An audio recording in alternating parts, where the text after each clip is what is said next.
भारत माता की।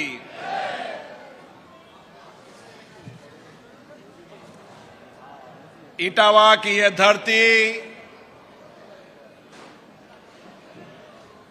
जो अन्नदाता किसानों की धरती है, उस धरती पर पधारे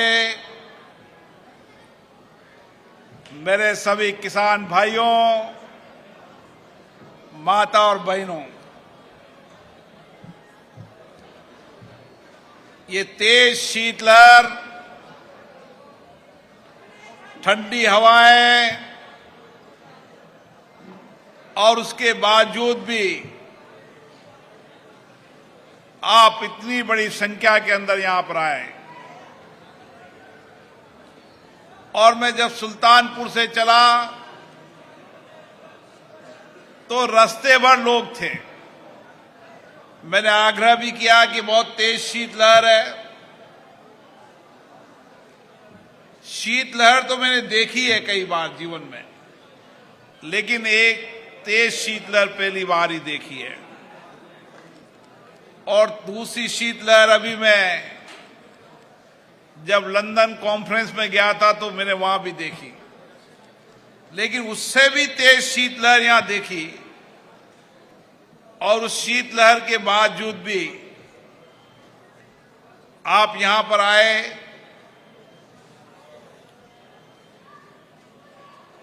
बाजारों में लंबे समय तक खड़े रहे,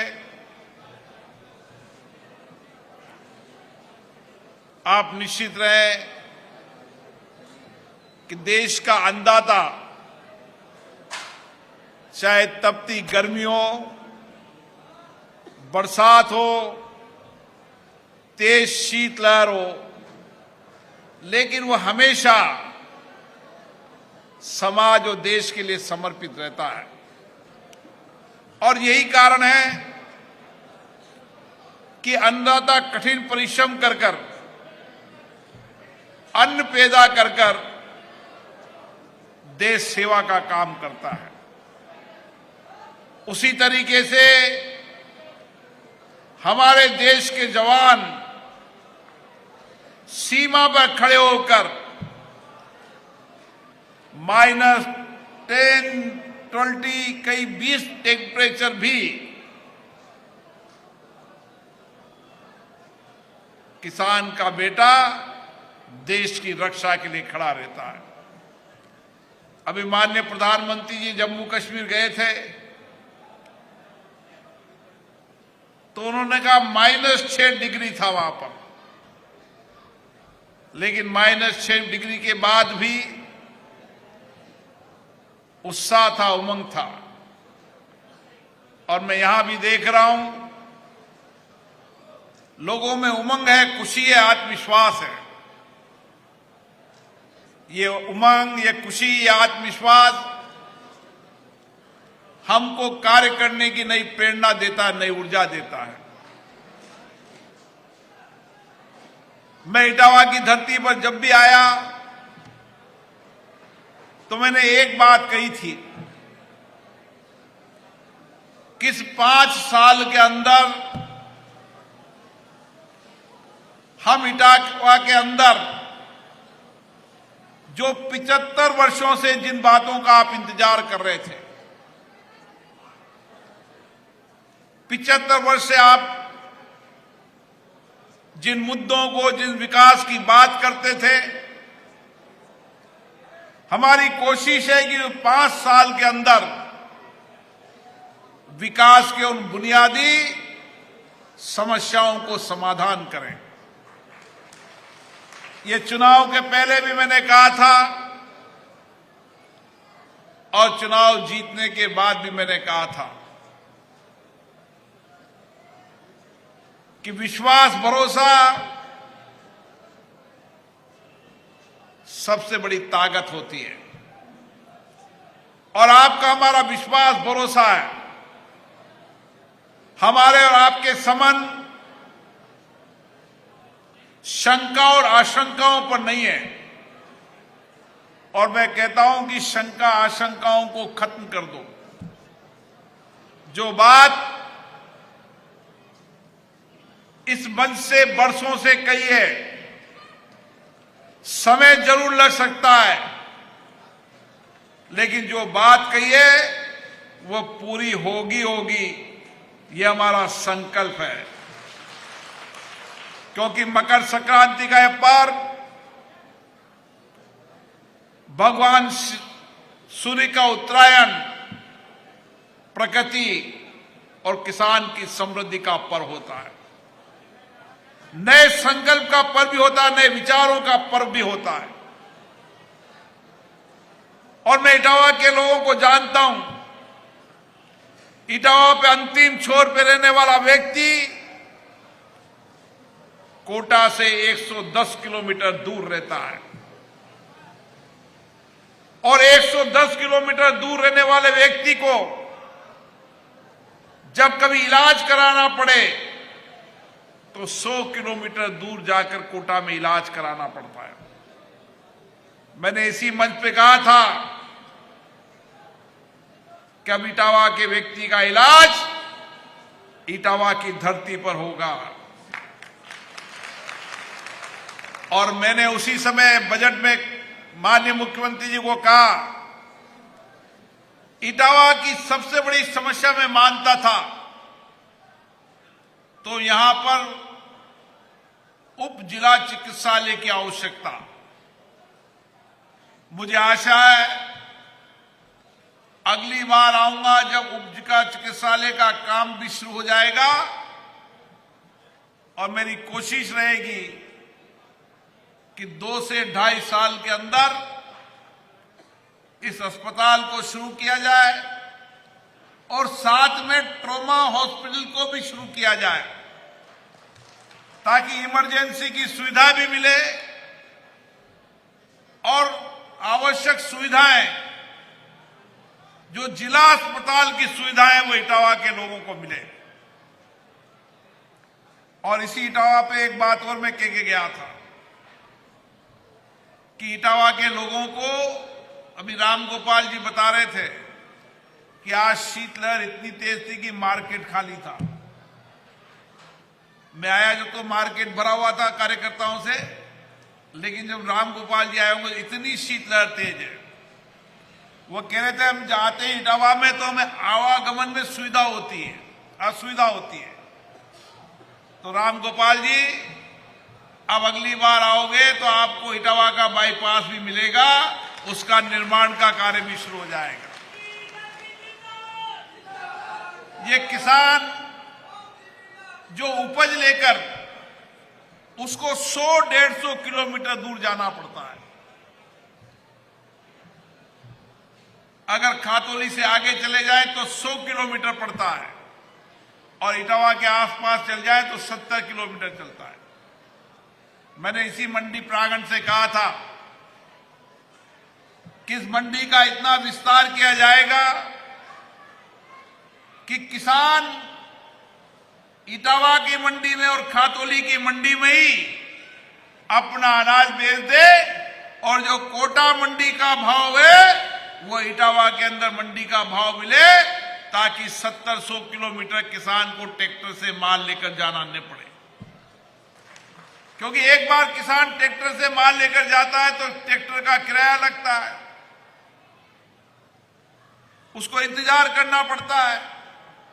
जब वो किसान ट्रैक्टर से माल लेकर यहां आएगा तो इटावा की मंडी में व्यापार का भी फलभूत होगा। अभी कोटा में जाके खरीदारी करता है, फिर इटावा में खरीदारी करेगा। मेरी कोशिश है कि किसानों से बात कर कर, क्योंकि किसान हमारे अन्नदाता हैं, उनकी बिना सहमति के सहयोग से मंडी का विस्तार नहीं करेंगे। उनसे बातचीत कर कर बहुत शीघ्र इटावा की मंडी का विस्तार भी हो जाएगा, और विस्तार के साथ नए शेड भी बन जाएंगे, ताकि किसान को यहां पर माल बेचने में सुविधा हो। और मैं आपको बता दूं, एक समय आएगा, टाइम तो लग सकता है, लेकिन देश का व्यापारी इटावा की मंडी पर खरीदने जाएगा, कोटा की मंडी पर नहीं जाएगा।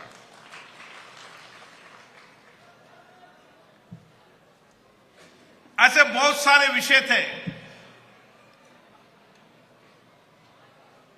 अभी फिलहाल में ही 50 करोड़ रुपए के रोडों की स्वीकृति मिल चुकी है और अगले साल 50 करोड़ की और स्वीकृति होगी। 100 करोड़ रुपए से सारे इटावा के जितने इलाके के कनेक्टिविटी रोड हैं, वह सारे इलाके के कनेक्टिविटी रोड बेहतरीन हो जाएंगे। तो गांव के अंदर सुविधा, इटावा के अंदर, तो मैं इटावा के लोगों से पूछता हूं कि बताओ क्या है, तो अस्पताल बताते थे, अस्पताल बन गया। स्टेडियम बताते थे, स्टेडियम बन गया। अब कहते हैं भाई शादी के लिए सामुदायिक भवन की आवश्यकता पड़ती है, क्योंकि अभी निजी लोगों से सामुदायिक भवन लेना पड़ता है, उसका किराया बहुत लगता है।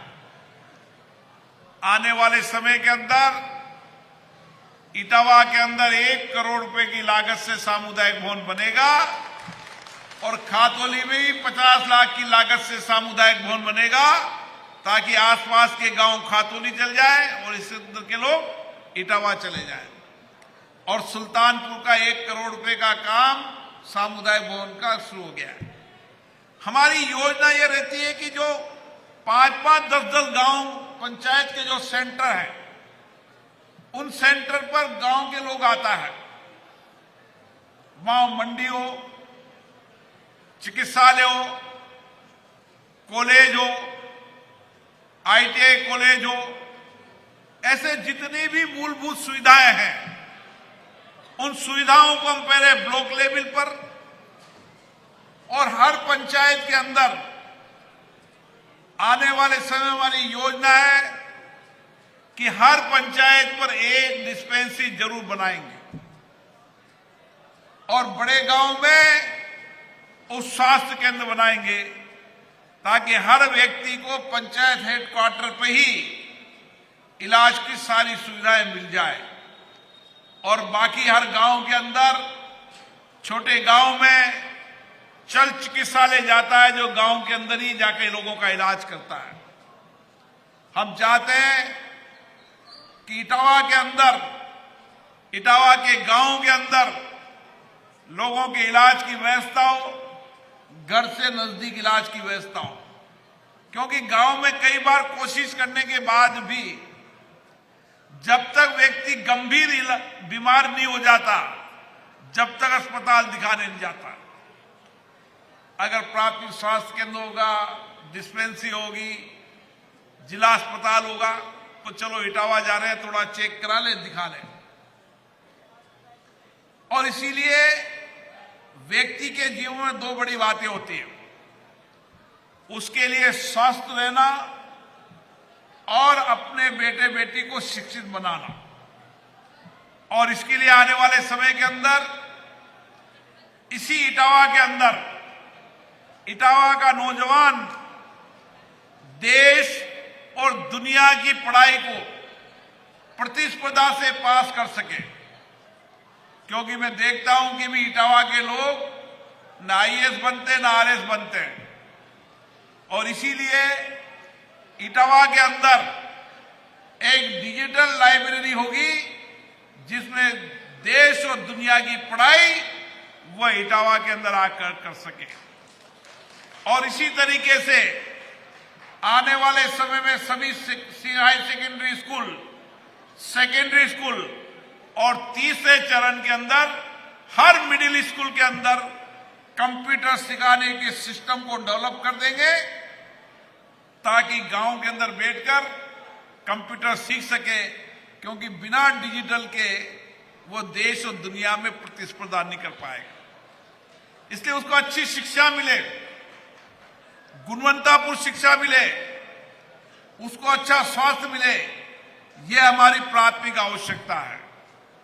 बाकी रोड कनेक्टिविटी हुई, पीने का पानी हुआ, और अगर आप योजना ठीक से बना दो, इटावा के लोग, हर गांव पंचायत के लोग बैठकर ठीक से योजना बना दो, तो मेरा विश्वास है इटावा के हर खेत तक पानी ठीक से पहुंच जाएगा। पानी की कमी नहीं है। आप अगर मिलकर बना लो कि इस गांव के अंदर इतनी तारीख को खेती करनी है, तो आप जिस दिन कहोगे उस दिन तारीख को पानी आएगा, आपको पता रहेगा। मेरे गांव में इतनी तारीख को पानी आएगा, ये पता रहेगा, ताकि कभी ये लड़ाई नहीं हो कि टेल पे पानी पहुंच गया, अभी नहीं पहुंचा, 15 दिन बाद पहुंचेगा, 20 दिन बाद पहुंचेगा। ये इटावा की बरसों पुरानी समस्या है कि टेल पर पानी लेट पहुंचता है, हेड पर लोग रोक लेते हैं। आप बैठो, प्लान बनाओ, अधिकारियों को मैं भेजूंगा, यहाँ के कुछ नेता लोग भी बैठ जाएंगे और एक ऐसी योजना बनाओ ताकि हम आने वाले समय में हर साल ये बता सकें कि इतनी तारीख को इस गांव में पानी आएगा, ताकि ये पानी की लड़ाई भी समाप्त हो जाए। पानी की कमी नहीं है। पानी की कमी होगी तो उसकी व्यवस्था भी करेंगे कहीं से पानी लाने की। और इसी के साथ नोनेरा बांध के अगली बार टेंडर लगने के बाद हर घर तक पानी पहुंचने की जिम्मेदारी भी 5 साल में पूरी करेंगे, ताकि पीने का पानी हो जाए, शौचालय बन जाए, प्रधानमंत्री आवास में मकान बन जाए, लाइट हो, रोड कनेक्टिव हो, स्कूल हो, अस्पताल हो, ये सारी सुविधाएं गांव के अंदर हो। और उसके बाद आने वाले समय में पहले भी कह के गया था, आज फिर आग्रह कर रहा हूं, यहां के किसानों को कृषि के पैटर्न को बदलना पड़ेगा। मैं चाहता हूं यहां का किसान दिल्ली की मंडी के अंदर जाकर अपने माल को बेचे, चाहे फल सब्जी हो, चाहे उद्यान फल हो। जब दिल्ली की मंडी में जाएगा तो उसको दुगना नहीं तो डेढ़ा कम से कम पैसा मिलेगा। और दिल्ली आपसे, आप जब चढ़ोगे तो 4 घंटे में 6 महीने बाद दिल्ली आपको दिखेगी। सुबह 4 बजे चलोगे तो 8 बजे पहुंच जाओगे, 5 बजे चलोगे 9 बजे पहुंच जाओगे, और रात को 12-1 बजे चलोगे तो सुबह बॉम्बे पहुंच जाओगे। दिल्ली बॉम्बे की कनेक्टिविटी का बहुत बड़ा लाभ मिलेगा। और आने वाले समय में श्योपुर की रेल लाइन का सर्वे का ऑर्डर हो चुका है, बहुत जल्दी सर्वे का काम पूरा हो जाएगा, कंप्लीट डीपीआर बन चुकी है। तो जो रेल की मांग पीपलदा वाले ज्यादा करते थे, और नहीं करते थे रेल की मांग। क्यों प्रधान जी, मानवेंद्र जी? पीपलदा वाले मांग जरूर करते थे कि मां की रेल को काहे हुई हो। मैंने कहा वक्त का इंतजार करो। तो श्योपुर से जो रेल कनेक्टिविटी का भी काम हो जाएगा। हमारी कोशिश रहती है कि ये जो इंफ्रास्ट्रक्चर के साथ साथ मानवीय संवेदना भी होनी चाहिए। और इसीलिए पिछली बार भी हमने प्रयास किया था कि जो गर्भवती महिला है, वह गर्भवती महिला भी स्वस्थ रहे और उसका बेटा बेटी भी स्वस्थ रहे।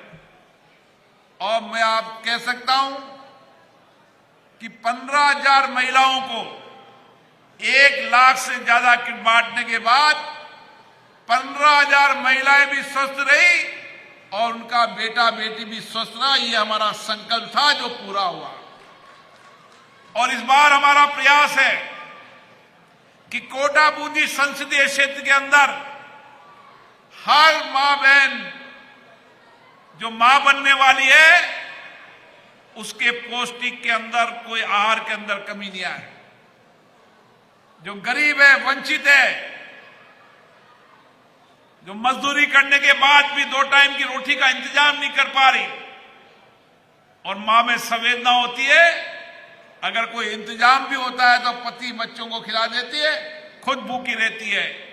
ऐसी सभी मां बहनों के लिए, गरीब वंचित मां बहनों के लिए